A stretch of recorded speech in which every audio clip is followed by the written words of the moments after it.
Welcome to the Awakening webinar series, where we seek to infuse the movement with voices and resources and inspiration for today's challenges. I'm your host, Michael Guzman.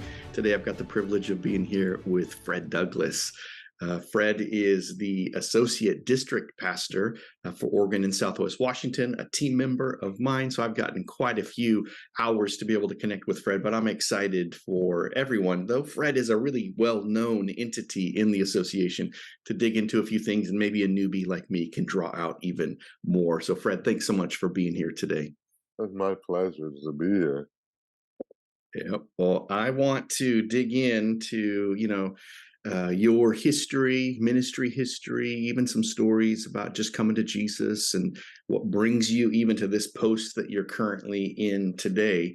And so I'm excited to see where we head from there. So why don't you start off with just give us a brief history of like your ministry. What leads you to being in this role today? Where did it all start? Well, it started when I was 15 years old, 15. if you want to Well, go back that far. yeah, let's do it. Um, I grew up in Milwaukee, Wisconsin. Uh, Okay. nice warm state. Yeah. And, I got to a point uh, where something had to change in my life. Hmm. And, I had made a commitment as a kid, um, many years younger, but it was, Hmm. one of those childhood conversions, innocent and honest. Yeah, But sure. now I'm a high school sophomore, and I'm seeing stuff, and I'm realizing things, and in my generation, it was Boone's Farm and Ripple and Strawberry Hill, Yeah, yeah, those days. And so it was just not going well. I could tell something inside of me was like, yeah. something's got to change. And then a friend of mine was murdered. Oh, She was simply walking across a lot, and some guy tried to rape her and killed her, and it just threw me for a loop, and I started yeah. wondering. So I went to church because I hadn't been going for a while, and I went to church and I sat there and I just said to God, if this is real, I need to know and I need it Yeah. now. And there was Hmm. no bells and whistles, and I Hmm. just told him, I said, I'm going to start following you. There was no Nice. altar call or nothing. Yeah. Yeah. And so from that moment forward, I just started to grow, got involved in the church, and we didn't have Hmm. youth group back. We had youth group, but it was adults, volunteers. There were no such Yeah. things as youth pastors A youth at the Panthers. time. Yeah. And so we had our youth service and everything. And but when I turned 17, Mm. a major event happened. My mom uh, asked me to give her a ride to church one night because she did not like driving in the snow. And she had Okay. been in a serious accident one time because of snow.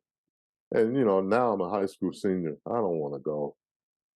It's like, oh, come on, mom. Don't do this Yeah. to me, and so we get in the car and we're driving, and it's a revival. If you remember Yeah. the week-long services, that Yeah. sometimes became 2 weeks or whatever. And so I'm sitting in the back like this because the Mm. church was a converted movie theater, so it's a fairly Okay. large room, and I'm Yeah. in the back, slouched down because I don't want to be there. There's things I wanted to do that night, Yeah. and this guy was preaching and whatever, and then he wanted to pray for people, and my mom went up for prayer, and he stops and he says, "Wait a minute, the Lord is showing me something about you. There's a man in your life." Now I'm sitting up. Wait a minute, she's a single mom. Who's this guy? you know, Yeah. Yeah. and she goes, "No, it's not. It's a young man. Do you have a son?" And she said, Okay. "Yes, I do." And she said, "Matter of fact, he's sitting back there," pointing me out like, Yeah. Of course. Spotlight and all. and he said, and I could just hear Wolfman Jack. "That midnight special gonna shine its ever-loving light on you." And so he asked me to come down, so I kind of sluggishly go down there. Now I'm really inside. I'm really mad. And he goes, "Young man, I don't know who you are. I don't even know your name, but I want to tell you something. God's called you to the ministry." Wow. And I'm like, Wow. "Yeah, yeah, right." He goes, "No." He says, "You need to seek him out. You need to be praying about this, and don't just take my word for it, but he has shown me that you have been called to ministry." Very cool. So the evening's over. Yeah. We're driving home, and my mom says, "Oh, I forgot to tell you, I gotta stop by so and so's house to get something." I'm like, so we Ah, stop at the lady's house. And she says, "Come on, we gotta go in. It's gonna take a little while." So we go in this woman's house, and she's got company from Mississippi because yeah. friends came up to see her. And so we're walking in the door, and everybody's hugging and kissing and carrying on. And Yeah. I'm looking at the clock, and the woman who's visiting from Mississippi says, "Young man, when you walked in that door, I could have sworn I saw a minister. It was just something about you." And I That's was like, great. "Oh, Oh, crazy." yeah. Yeah. And so we finally get home, and I just shake it off. I'm like, "This is crazy." Well, 3 days later, a guy that went to church with us but wasn't at church that night, we called him Brother Al. He was an older gentleman. Yeah. I run into him. He goes, Man, I've been wanting to talk to you." And I'm like, "What?" He said, "In my prayer time, the Lord showed me. He's called you to the ministry." Wow. And I was like, ah. So He's hunting you down. at that point, I give up because I played baseball. Okay. And if you know anything about baseball, everything I is do. divisible by three. Yeah. I kind of lived my life that way. Three Oh, strikes, you're nice. out, you know, Yeah. and so forth and so on. And I thought, okay, that was my third strike. There must be something to Wow. this. So I started to pursue it. And sure enough, doors to ministry and things begin to open up. Yeah. People begin to mentor me on some things. And I That's cool. realized this is my calling. Now, Yeah. go backwards 17, 18 years. When my mom couldn't have kids, she is almost like Hannah. She prayed, "Lord, Mm, give me a son, give me a yeah. daughter. I'll give him back to you." And that's literally what happened. Wow. Yeah. And so from there, I realized I need to go to Bible college or something. I just can't get up. I did my first sermonette, that Yeah. 15-minute thing at youth group. And how'd it go? Yeah. Well, 15 minutes went about 30, so I must have had something to say, or I just That's kept saying the good. same thing over and over again. Yeah. Do you Everybody remember kind what of you liked it. preached on? No, Okay. no, I Yeah. was so terrified. Yeah. I know what you mean. That first time, like, oh my goodness, I've tricked everybody into thinking I can do this. So I decided, okay, I got to start looking at schools, and I all these different schools came. I got all this information, and I thought, I like the sound of this school, Zion Bible Institute in Yeah. Providence, Rhode Island. Well, long story short, they rejected me. They go, "No, we don't want you." you know, Wow. and it's probably because of grades and some other things. Sure. And but then I finally got accepted by Oral Roberts, and I thought, okay, that's where I'm going to go. Okay. I get to Oral Roberts. I mean, I summer of my um, let's see, I graduated from high school, summer of '74. I'm in Kansas, where the family came from, at a family gathering reunion kind of thing, and go to camp Yeah. meeting while I'm there. Hmm. And there was a music group from Warner called Shalom. Oh, They were all nice. they were all music majors, but they toured on behalf of the Yeah. school in the summer, going to youth camps and um, Yeah. camps, and so they somehow ran into me while we were there. I'm not exactly sure when we met, and they were singing every night for about 3 or 4 nights of this week-long camp meeting. Yeah. I was busy playing basketball while they were singing, Funny. and Yeah. I would always run into them, and they said, "Oh, come on, man, why don't you just come hear our concert one night?" And so the second to last night before they left, I decided, okay, I'll go hear these guys, and they were Yeah. pretty good. Well, they were all music majors, uh, Sure. school teachers now, and well, retired school teachers, and everything else. Well, they found out I was going to go to Oral Roberts, and go, "Yeah, have you ever heard?" why didn't you go to Anderson? I said, have you ever been to Indiana? You couldn't pay me to go there. And they said, well, how about Warner? I go, where is that? Yeah. They started telling me about Warner Pacific and a liberal arts college that it was and everything. And I'm like, well, and then Debbie, the only female in the group, said, have you ever been to the Northwest? I said, no. Then Mm, she went on to say, but you've been to Oklahoma? I said, yes. So you know how dusty and dry it is? I said, yeah. He says, why not go someplace for a year where you have room and board, roam around, see the whole area, and if you don't like it, go to Oklahoma where you already know what's there.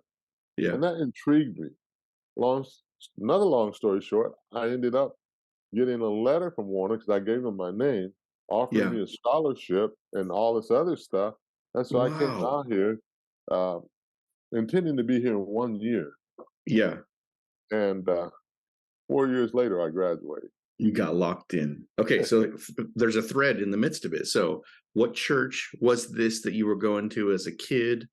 What denomination or tribe did the revival happen? And is Church of God camp meeting that you went to and met Shalom? Is that the first Church of God connection? To fill in that blank No, for me. no, my family was Church of God Okay. from the state of Kansas. Yeah. In Milwaukee, I grew up in Northside Church of God. Yeah. But when I was a teenager, I actually went. My mom and my sister and I started going to this church. It was just an independent church called the Okay. Milwaukee Evangelistic Temple.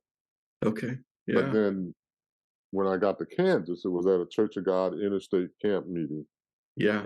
in Topeka, Kansas. Wow. And so from there, I uh, came to Warner, and Yeah. I've been in Church of God most of Yeah. my time. Your whole life, basically. While I was at Warner, I did ministry there. I started out working at Holiday Park Church of God with Children's Hmm. Church. Wow. During the course of that year, I learned quickly this is not my cup of tea. Yeah. These children need to be able to not have diaper problems and other things for me.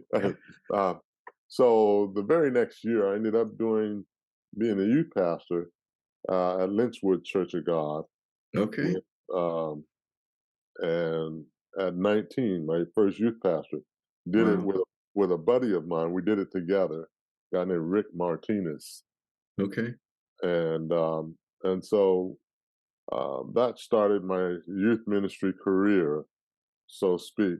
But I kept getting in trouble because I was always bringing in these kids to the youth group that were not from church, Oh, okay. I didn't know what and, kind of trouble you meant. Now that makes sense. Go keep going with and that. they wanted me to take care of the kids in Of the church, church kids.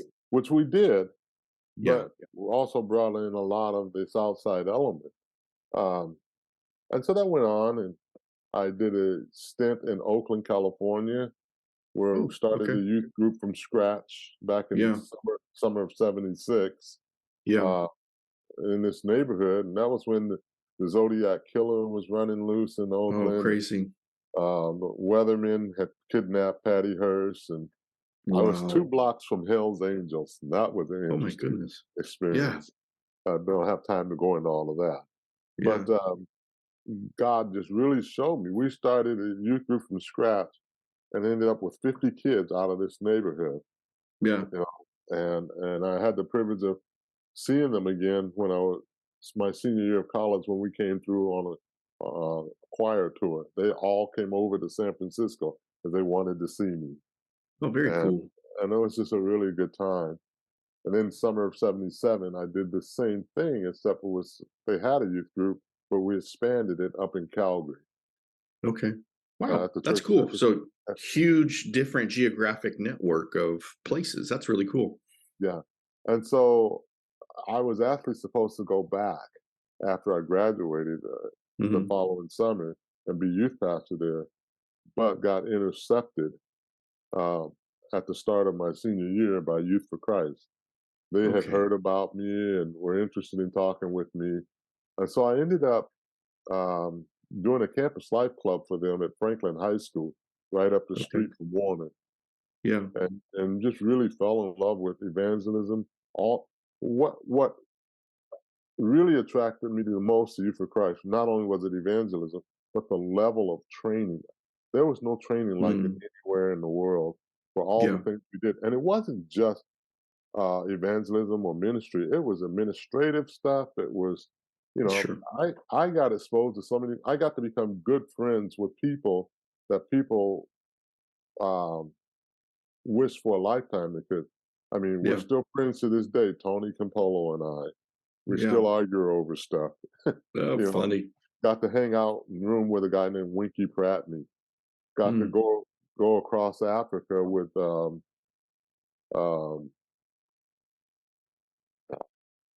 it'll come to me. I'm getting old. Yeah.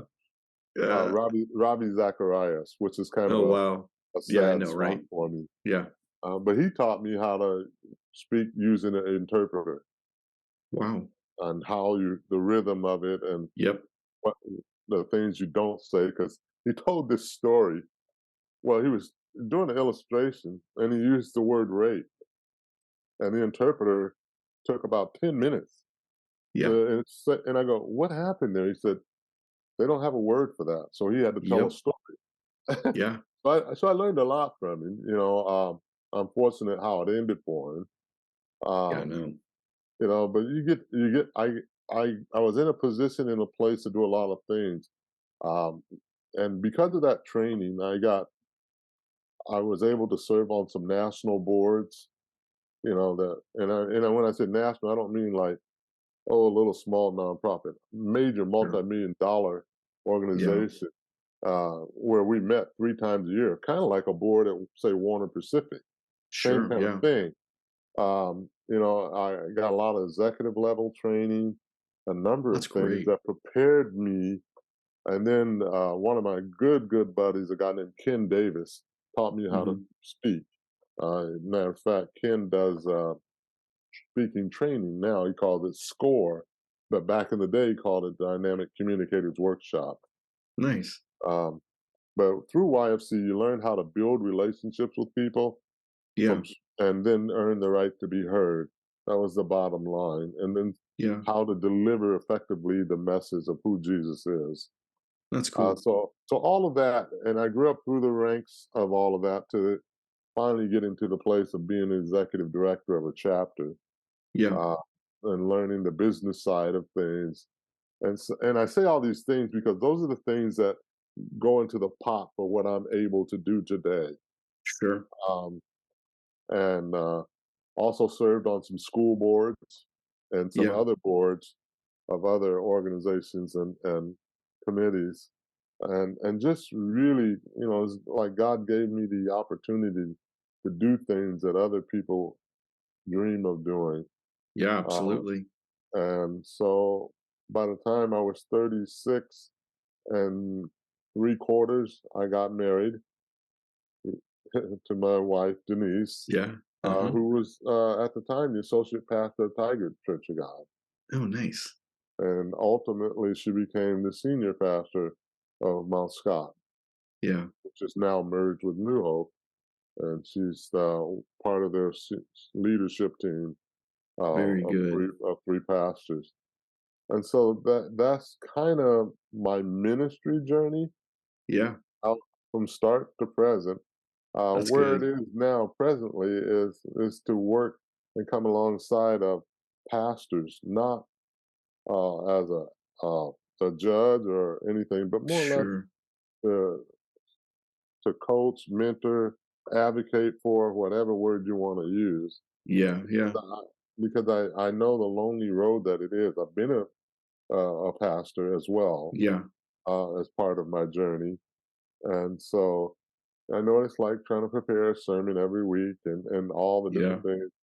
Right in the middle of trying to you hit that point, the phone rings, somebody either died or somebody Yeah. wants to let you know what Yep. they don't like about your last sermon. Yeah, right. You know, I've seen a number of things. Yeah, that's You good. know, Hey, before we turn to the district level stuff, fill in this blank. So for me, I usually ask this question about who discipled and mentored you, and it sounds like the list could be really long. So I'm gonna hem you in a little bit. So it sounds like you've got different like epics or stages of your own ministry career. If you were to look back, um, who are the two that you couldn't be where you are without? oh wow. I would say one would be a guy named Dave Shear. Okay. Um, And what Dave was was it the that Dave did? Dave was my supervisor who eventually became the executive director um, of Mhm. our chapter. When he was in the Salem office, came to be the director of all the ministry side underneath an executive director. When that executive director left, Dave became because Dave was the guy who made me see myself. Nice. Yep. Interestingly enough, Dave had a master's degree in counseling. Oh, okay. Um, I don't know what his doctorate is in now because he's been pastoring the last 25, 30 years.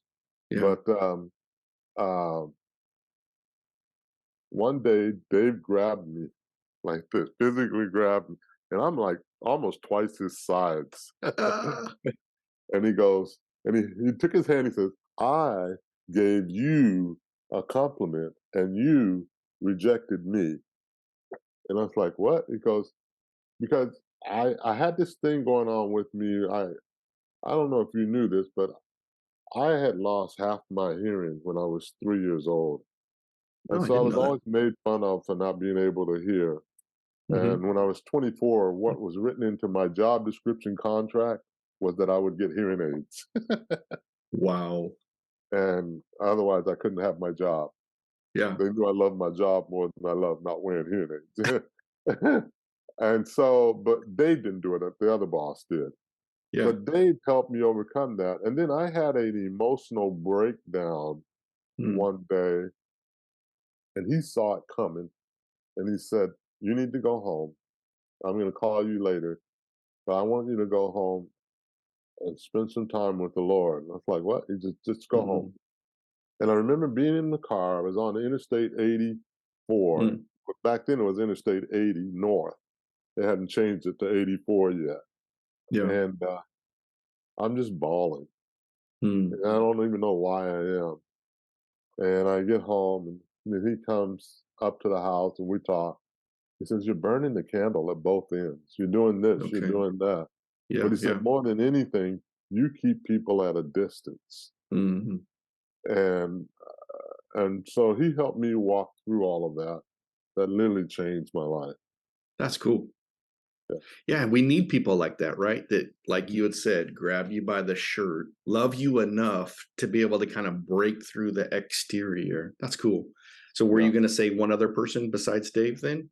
I couldn't Well, tell if there, you were gonna zero in on one or if there was a second one well, already there. there's a couple of more. The other one would be a guy named John Peterson. Mhm. John, who's passed away Mm. in 2017, Mhm. yesterday. Wow. Wow. And he's the guy that taught me how to be an executive director. Mm. He taught me how to be a leader Yeah. and a number of things, but also taught me how to take it. Mm. Because one of the things in leadership, you know me enough at this point to know that I speak my mind. Oh, yeah, yeah.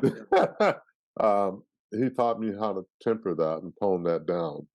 Okay. When Wow, in I can't leadership, imagine what it would have been like before, Fred.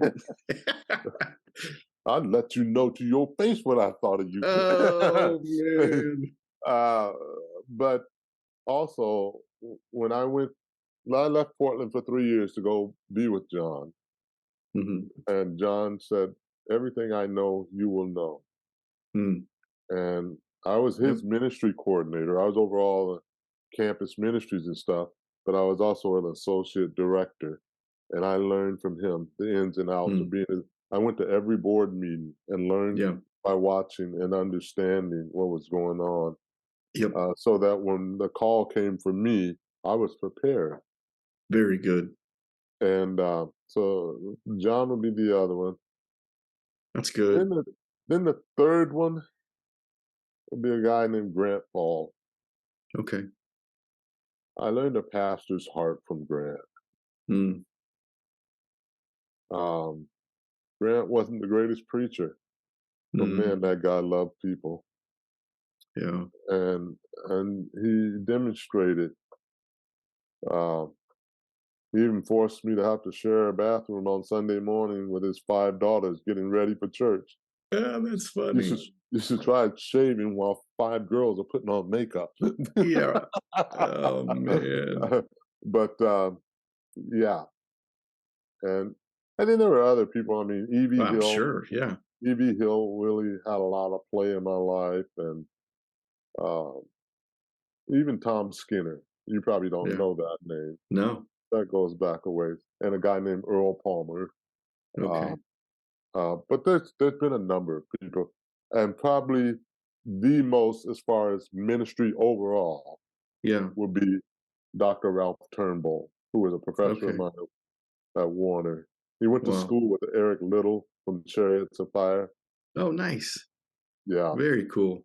It seems like, um, I mean, you have a wealth of people who have invested in you and in significant ways. And one of the themes that, like, I longingly hear in, I listen to in your story is I've always had mentors from afar, maybe through a book or even video, maybe. But I've had very few people who have been like in the place with me. Because one of the things that I try to embody with others is not just to provide information, but also a model of imitation. Like, I may not do this perfectly, but at least you can see what I'm doing and learn from that, and then learn how to innovate this all on your own. And I hear in your story you've had just a lot of key people that you've been able to watch and emulate, and then figure out how to be able to do this in Fred's own way. That's a really rich blessing that not everybody gets to have. yeah, and I think that was indicative of my learning style too. Yeah, Because I'm not going to read a book and then go out there and do it. yeah. See, that's more like me. I'm going to interact with someone doing it and then learn Yeah, from them.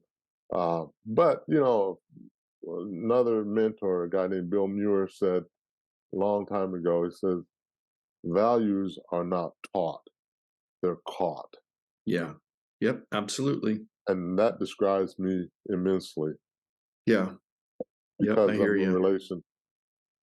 Yeah, that's cool. Well, thanks for sharing all of that stuff. Let's turn to, like, we were getting ready to head here before we got to the mentor topic, but your role as associate district pastor, one of your primary responsibilities is to visit. So I know what I've watched you do, the pattern I've seem to see is that you'll take maybe a region of Oregon and Southwest Washington, and then you'll schedule multiple appointments over the course of multiple days, and you'll Mhm. travel in, you'll visit. I'm assuming, this is me filling in the blank, you can address this, but like, you're sitting down with coffee. I'm sure on some Sundays you're sitting down in a church service, or you're going to lunch. I've seen pictures of you golfing with different people. So as you go visit, just give us a picture of what it's like. And if there's anything I stated, you can feel free to correct that if any of that was wrong. Well, what I really want pastors to realize, I'm not coming with a clipboard Yeah. evaluating them.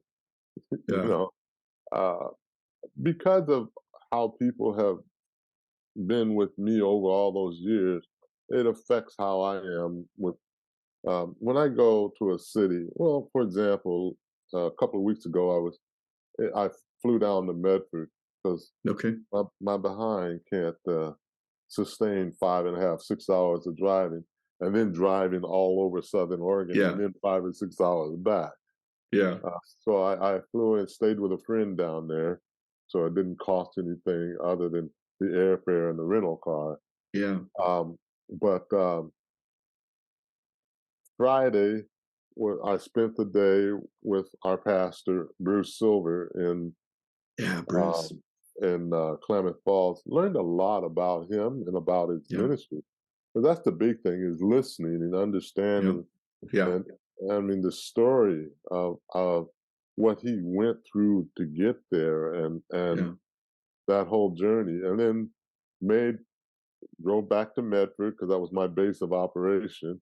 Hmm. And all the pastors that I try and take them to lunch. Yeah. Sometimes I can't because of different things, Sure. but most of the time, because that's when we can just really talk, especially if it's after a church service. Yeah. Um, then on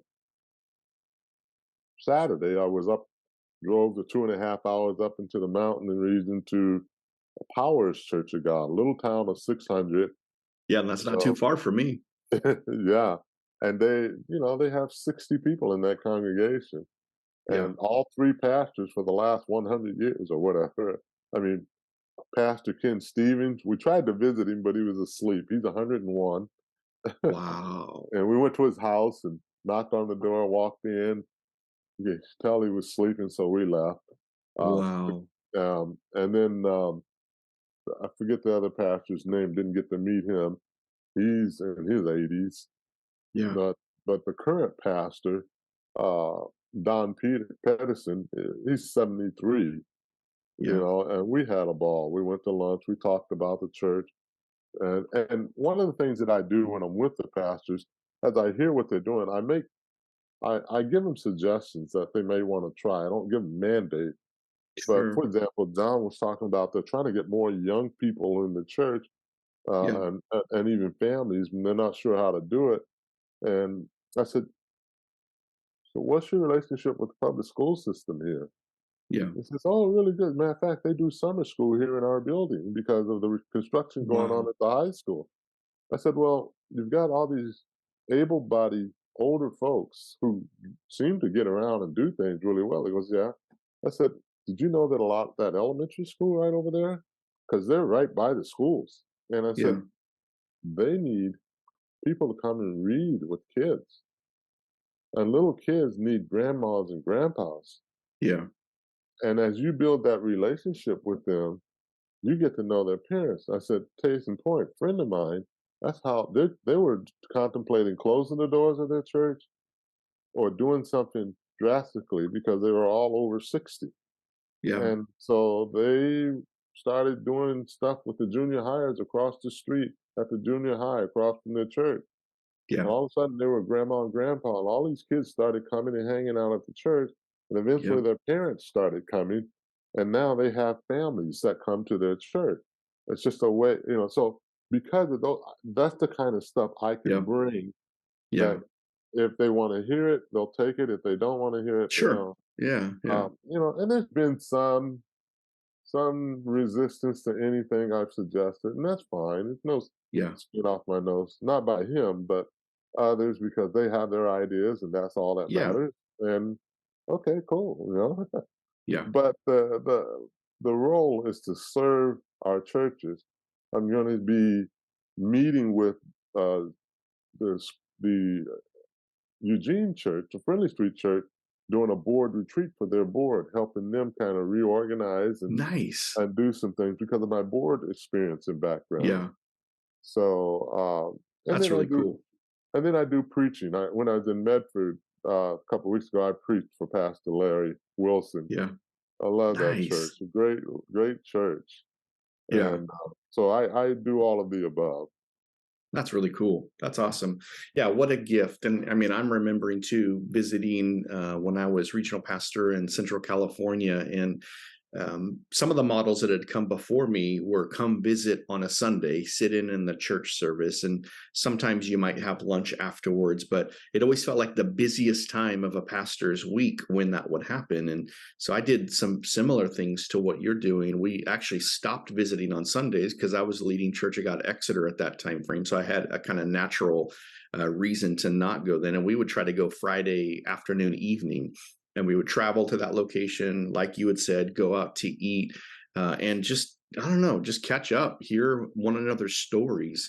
And so that made a huge difference, because I think what happened is you had some relational connection that really made a big difference moving forward. In fact, somebody I'd heard said, if you erase all of the table time in Jesus' ministry in the Gospels, you have hardly anything left. Jesus primarily did ministry around a table.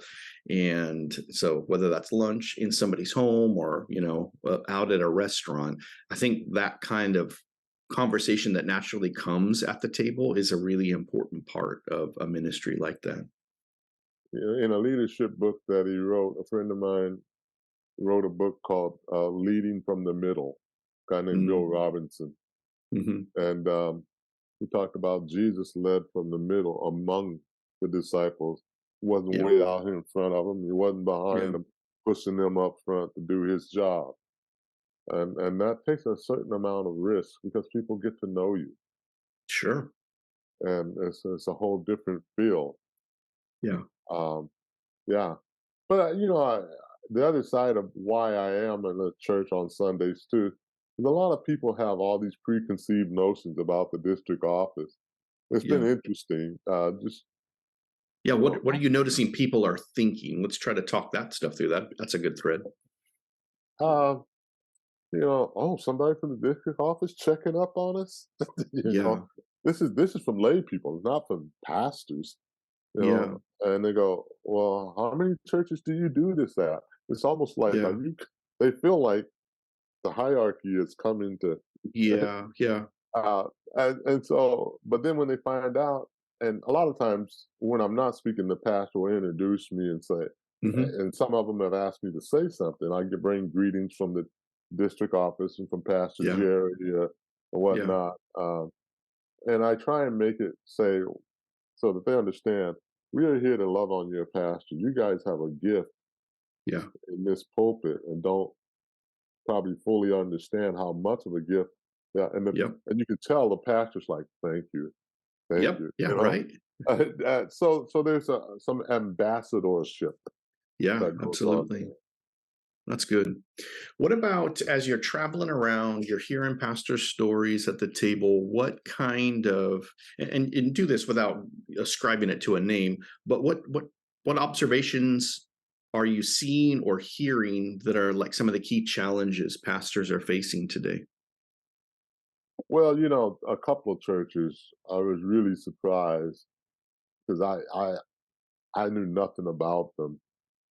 But well, one is not a surprise to a lot of people in the district.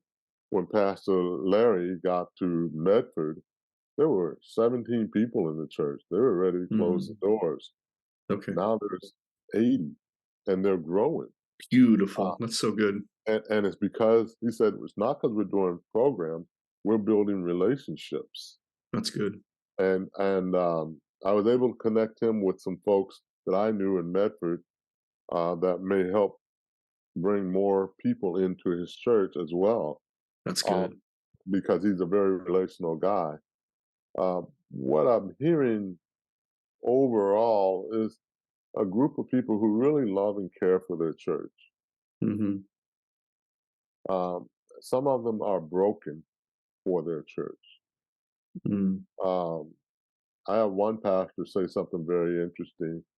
Um, he, during all the George Floyd stuff and everything, he had taken some stuff that Anderson had put out and put it as part of his message, and he was scolded afterwards and told, "Don't you ever talk about that again." You know, so interesting. so Yeah. we've got some work to do among our laity. Yeah. Um, Well, I um, think that's actually a really common thing right now, where I was listening to a podcast yesterday. I think it was the Holy Post, and they were just talking about how uh, a pastor in a leadership role, because of just the way that Protestantism has evolved in our country, it's really a largely market driven kind of ministry role. Stances that get taken are really largely market driven. So that means that a pastor is very much influenced by the congregation. So if a congregation says, nope, we're not going to do that, you need to stop that message. You have this kind of interesting set of scenarios where, yeah, there's like a no-fly zone. And so, what do you think?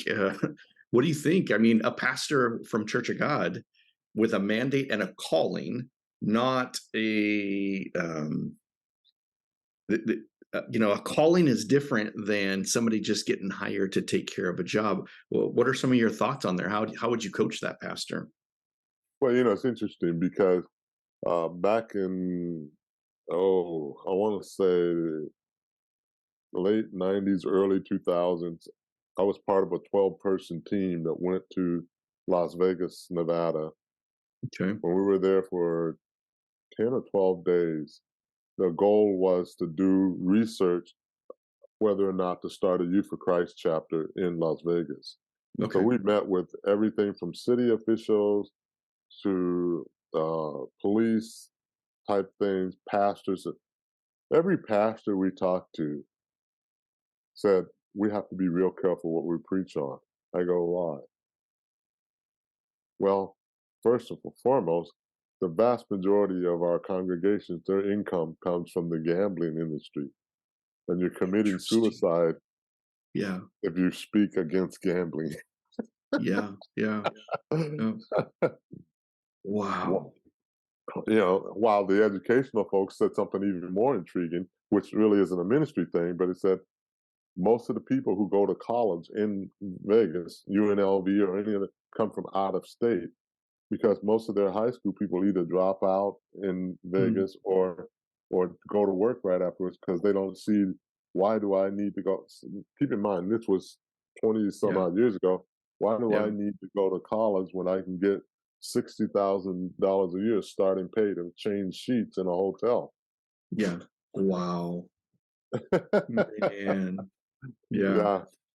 Yeah. But going back to what you're saying, I try and be very careful with, again, one who speaks his mind has to remember that's not your fight. Yeah. Yeah. Come alongside this person and walk through this with them. Yeah. Your opinion does not matter. um, because I've seen so much, it's easier. And I've even told Jerry, I said, what I appreciate about him is he keeps me tame. Yeah, that's good. I've heard some of those comments and conversations you guys have had that way. It's a good balance. Yeah. Yeah. I'll say what he would never say, but he also helps me say what I shouldn't say. Oh, that's good. Yeah, that's good. Ah, Well, so we recently worked through the Barna Resilient Pastor series. And one of the terms, I'm going to kind of weave that into our conversation already.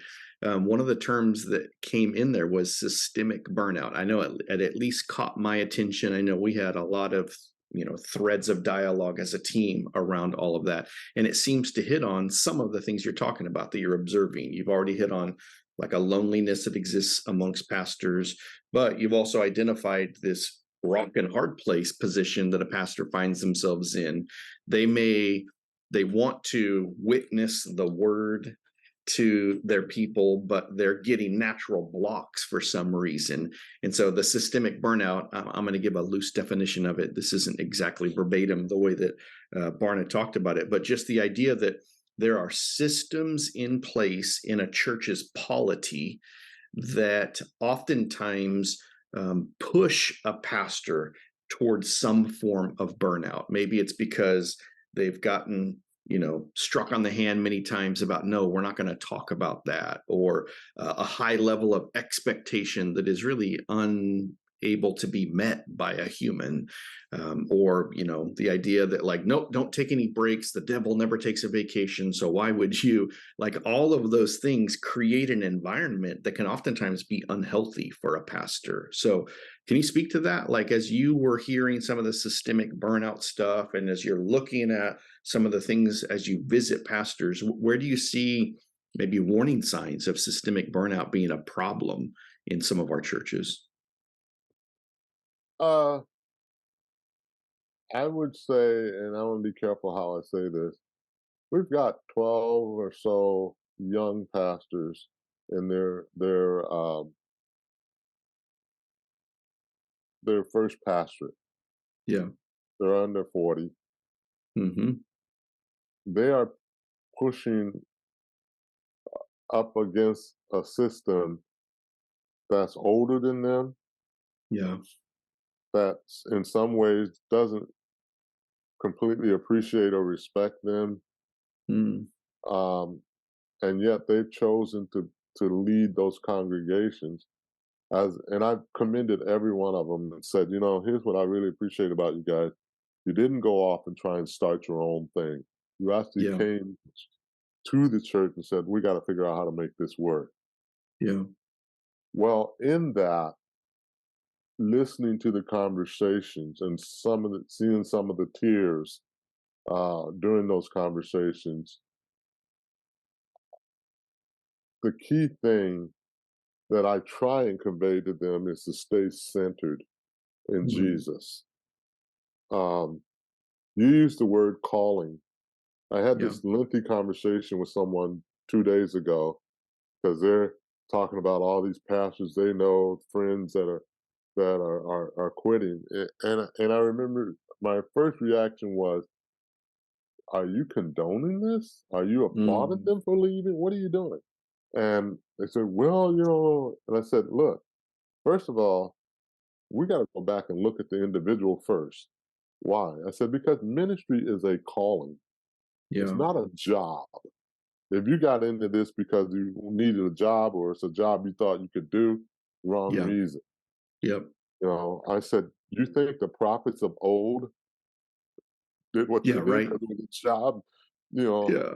I said, "I can't tell you how many times I wanted to go hide in the cave, and I didn't care if it was a bat or a raven that fed me." I said, Yeah. but there was something in me that wouldn't let me go. Sure. And I said, on top of that, one of the things that I've really come to see, particularly my involvement with pastors in Portland, not from Church of God, but in general, because I've done a Okay. lot beyond the Church of God, Sure. is we've gotten too topical in our preaching because we're trying to appeal to people's minds and we're trying to convince them. We're talking about Jesus from a historical perspective and not Yeah. with a living deity that impacts lives. Um, so we're basically passing information to someone and not giving them the power of the gospel. It's interesting. Yeah. Again, I Um, think that goes back to that market driven idea. This is about felt needs. And as long as I fill in the gap and meet this need, keep my constituents happy or appeased, then I'm doing my job in a satisfactory way. And I like the way that as you're bringing in calling, the calling comes from a mandate that is different than the polity, whether that's a board or whether that's the congregation. So, yeah, there is a sense of responsibility that we have beyond just whatever may placate people. I'll use that even negative term. and I think you get burned out because preachers have become entertainers, Uh oh. Uh oh. you know, Yep. and so I'm going to Jerry's church. Michael's just not as good as he Yeah. used to be. Yeah. Right.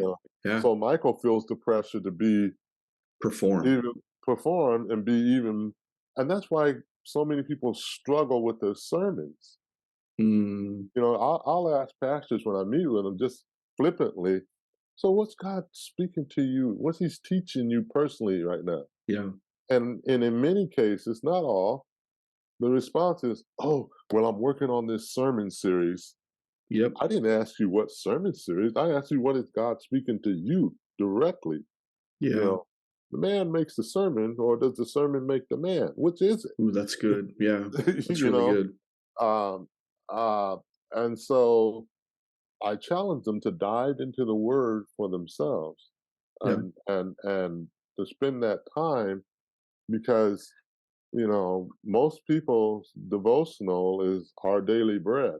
Nothing wrong with our daily bread, but that's not even a happy meal. That's a snack, and I think I'm gonna live off of a kindergarten snack and be a strong Christian. and get my Happy Meal on Sunday because he better be done in 20, 25 minutes because I got places to be. And Yeah. so, Yeah, I so that, remember coming to some of those realizations as I was ministering that most of my input from the word was for the sake of a sermon.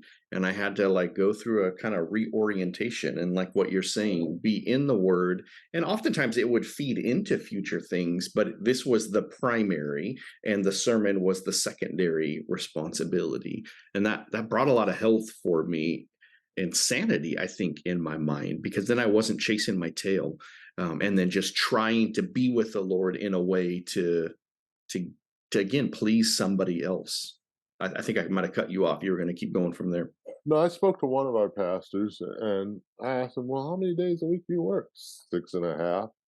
Well, Yeah, that's a problem. He yeah, goes, well, I enjoy. I said, no, that's not.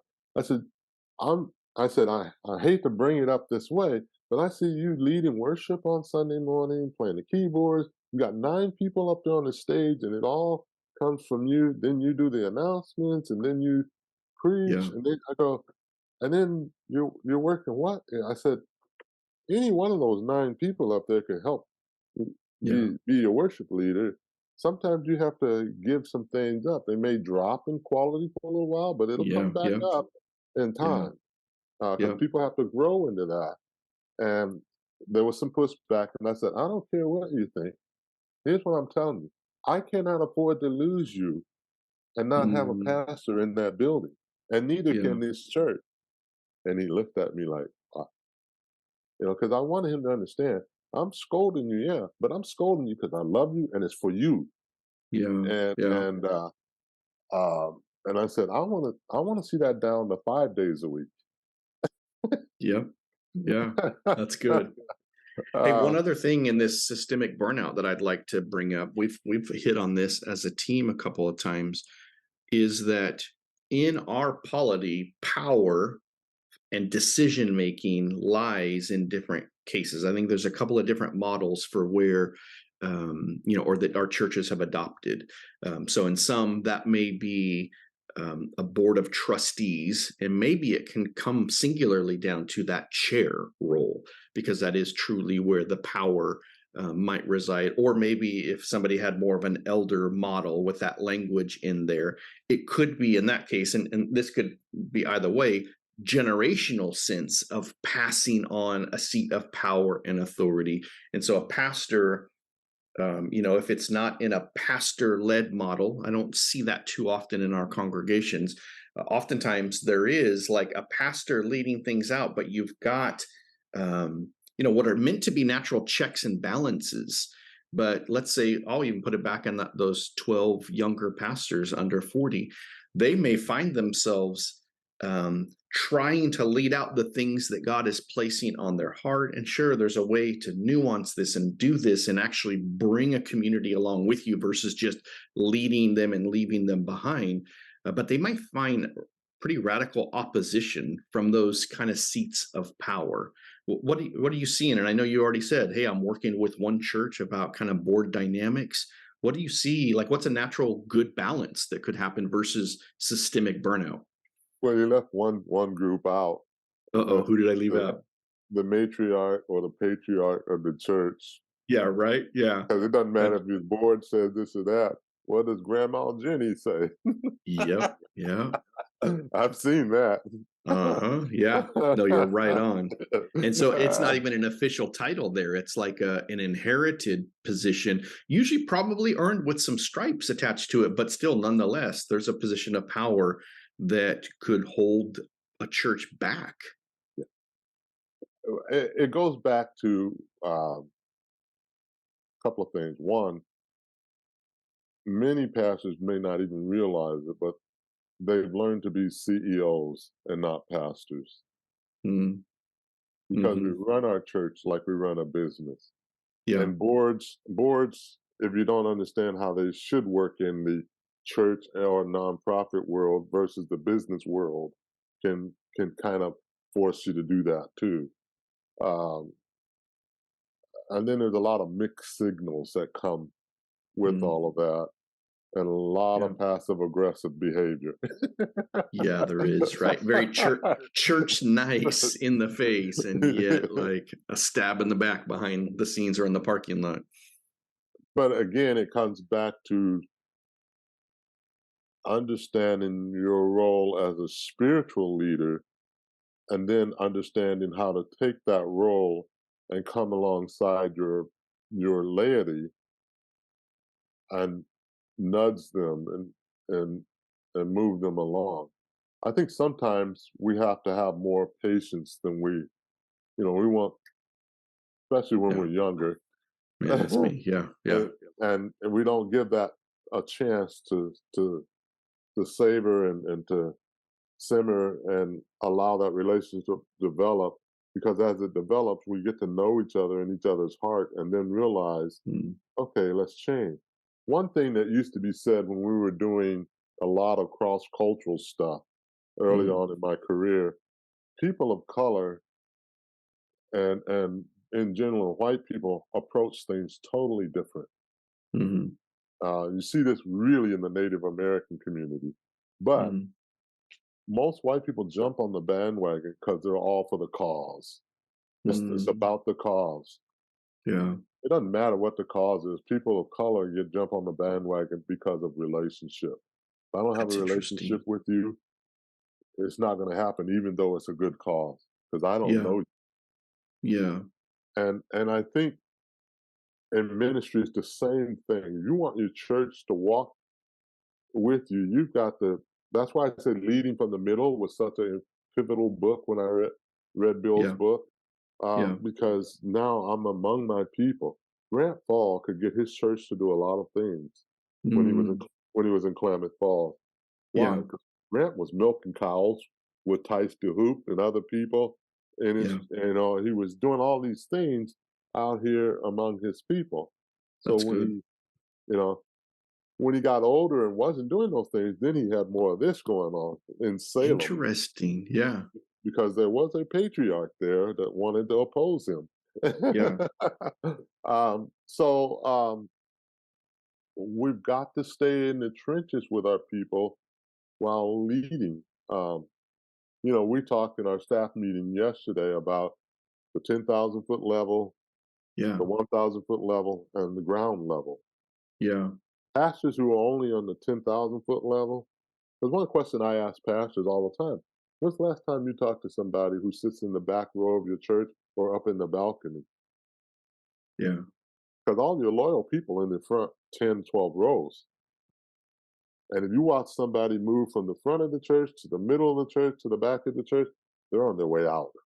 oh, that's good. Yeah, you know, and your sermon is only as effective as it is to that person in that very last seat up there. yeah, And so, you may be getting your strokes from that front row of people that are all, yay, pastor. But yeah, but are you getting them from people up there? Because that's they're the good. ones you got to reach. Yeah, Uh, and so um, that tension and that dynamic is real, yeah, and it's not an easy fix. But again, it's relationship. I love the passage where he says, "Come, let us reason yeah, together," and that's what we have to do. yeah, Some people think iron sharpens iron means we fuss and fight all the time. sure. Sometimes it's nothing more than breaking bread together and Yeah, sitting at the table. that's really good. Yeah. That's good.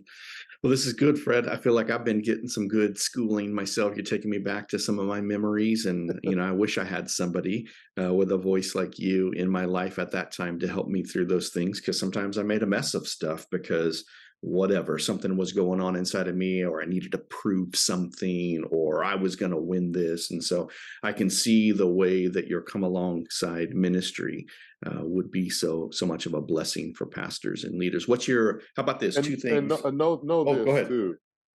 Uh, I learn a lot from the pastors I speak with. It's not a one-way Absolutely. street. Yeah, Because absolutely, I'm sure. I picked up a couple of really cool ideas from a couple of pastors that I had coffee with. I'm gonna pass that on to other pastors. That's really Yeah, good. that's you know, good. Well, how about these two things? Where are you headed next? Where do you have planned to go visit next? And then just any other final closing thoughts that are on the mind before we wrap up. Well, this coming Sunday, which is the 9th, Sounds right. yeah, I'll be in Houston, Washington, Okay. then LeGrand, Oregon the following Sunday.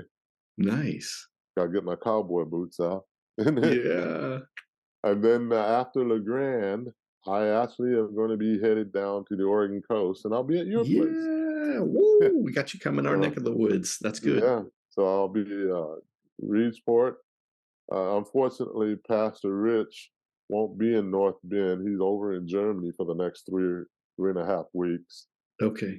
So I'll wave as I drive through North Bend, Yeah. and then I'll be in Bandon with Pastor Minkler, Jim Minkler, Yeah. and then with you, Very and good.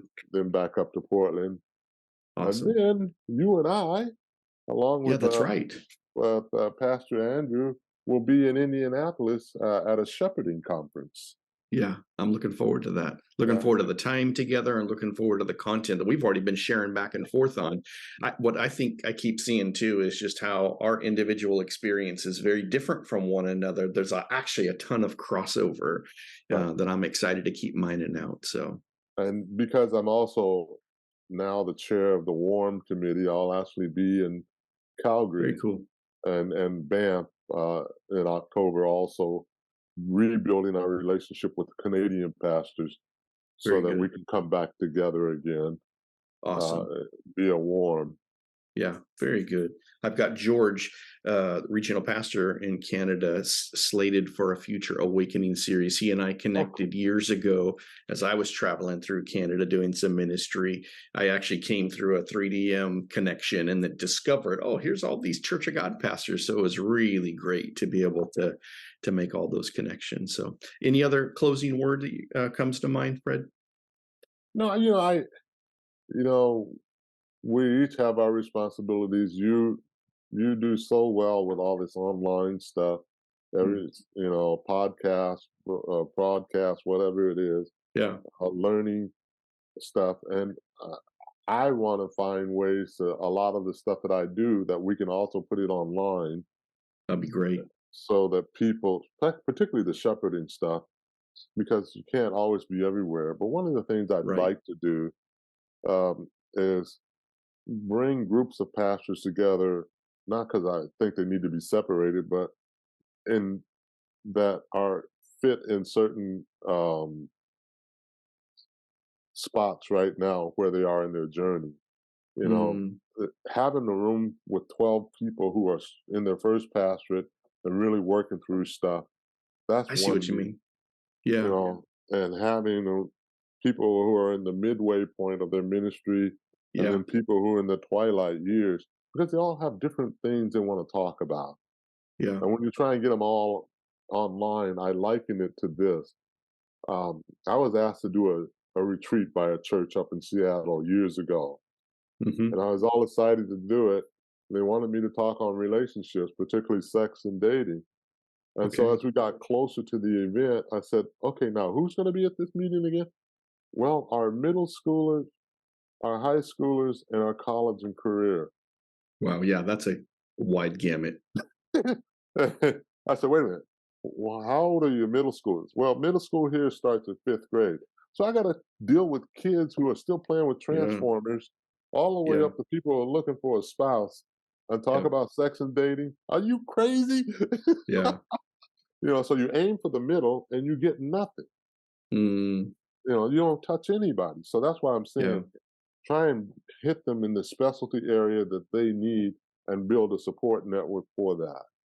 I like that. Well, hey, so before you come, let's do a little bit of brainstorming. Let's just choose a target like that, maybe a topic that could be helpful for a specific niche or season of ministry. And then let's just do, it wouldn't probably be an awakening series thing. This might be a completely different avenue, but let's Mhm. just figure out maybe a way we can address that and then get that to a specific audience. And I get it that you're trying to say get them maybe in the room or let their voices come together, but let's hit a topic that way and then see if we can't build some more conversation and dialogue out of that. So, See, I see three rings. My son taught me something because he works with hospitals, designs and mhm. sells operating rooms.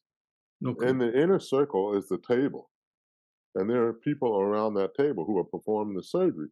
There's a Yeah. second ring around them that support the people at the table, but I Mm, did not know there was a third ring. mm. And so I think when I say this thing about specialty, that's that inner table, but we need the other two too. I'm not saying don't ever associate Yeah. with Yeah. Yeah. people Yeah. that are in your group, but we Oh, need something absolutely. that meets all three of those criteria. Yeah.